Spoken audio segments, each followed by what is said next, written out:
నిన్నీయాల రోజులు ఎట్లున్నాయి? ప్రైవేట్ కాలేజీలు బళ్ళున్నోళ్ళే విద్యాశాఖ మంత్రులు అయితుర్రు. దొంగ చేతికి తాళాలు ఇచ్చినట్టు చేస్తుర్రు పాలకులు. అసొంటి రోజుల్లా ప్రైవేటు బళ్ళు నడిపిస్తున్న కామారెడ్డి ఎమ్మెల్యే కేవీఆర్ సారు ఏమన్నాడు చూడురి. ఇవాళ అసెంబ్లీలో మంచి చర్చ నడిచింది. ముఖ్యంగా సర్కార్ బల్ల సౌలతులు లేవు, బిల్డింగులు ఊలిపోతున్నాయి, వానొస్తే పిల్లగాలు తక్లీఫ్ పడుతుర్రు, హాలత్ మంచిగా లేదు, ప్రైవేట్ బల్ల లెక్కనే గవర్నమెంట్ బల్లని మార్చాలే, స్టాండర్డ్స్ పెంచాలి అనుకుంటా మాట్లాడుకొచ్చిండు కామారెడ్డి ఎమ్మెల్యే సారు. అంతేకాదు నాకు కూడా ప్రైవేట్ బళ్ళు ఉన్నాయి, సర్కార్ బల్ల స్టాండర్డ్స్ మారిస్తే నేను కూడా నా బడి మూసేస్తా అని దమ్మున్న మాట చెప్పిండు సారు.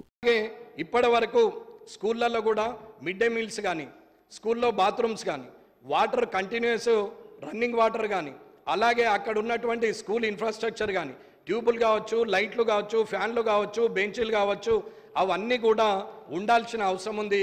కొత్త బిల్డింగ్లు కట్టాల్సిన అవసరం ఉంది. ఏదైతే ప్రైవేటు స్కూల్స్కు ధీటుగా ఈ స్కూల్స్ నడవాలని నేను కూడా కోరుకుంటున్నాను.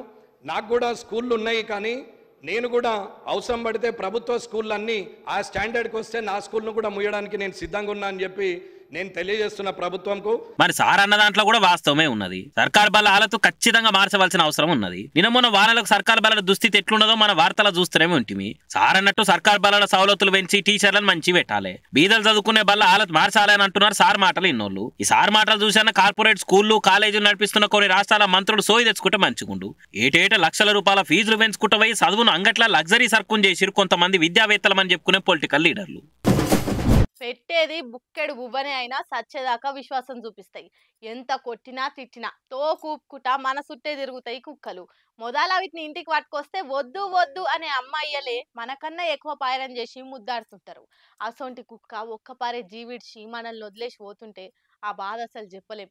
మంచి చచ్చిపోయినంత దుఃఖం ఉంటది. అగో అంత పాయరం పెంచుకుంటాం ఆ వీటి మీద.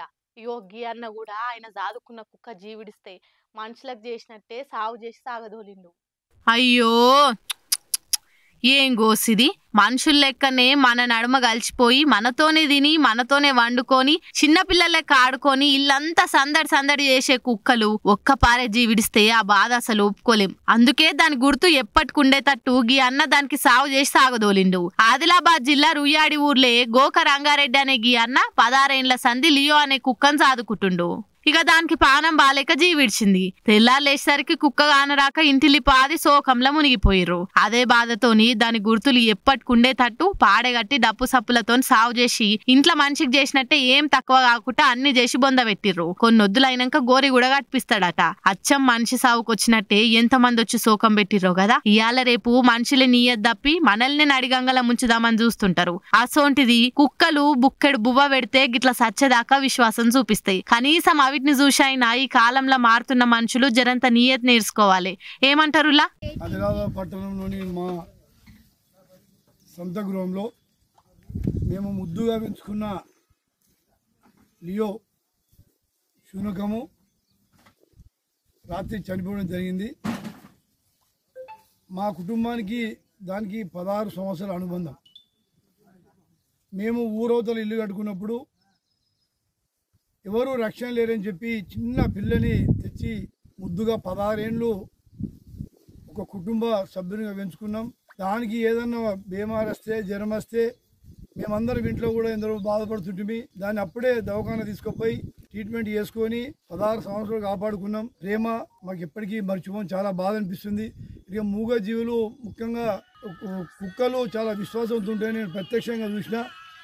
రక్షణే కాకుండా కుటుంబ సభ్యులు కూడా మాతో ఆప్యాయత ఉంటుండే, ఎంతో ప్రేమతోని ఉంటుండే. మరి అటువంటిది పోవడం చాలా బాధ.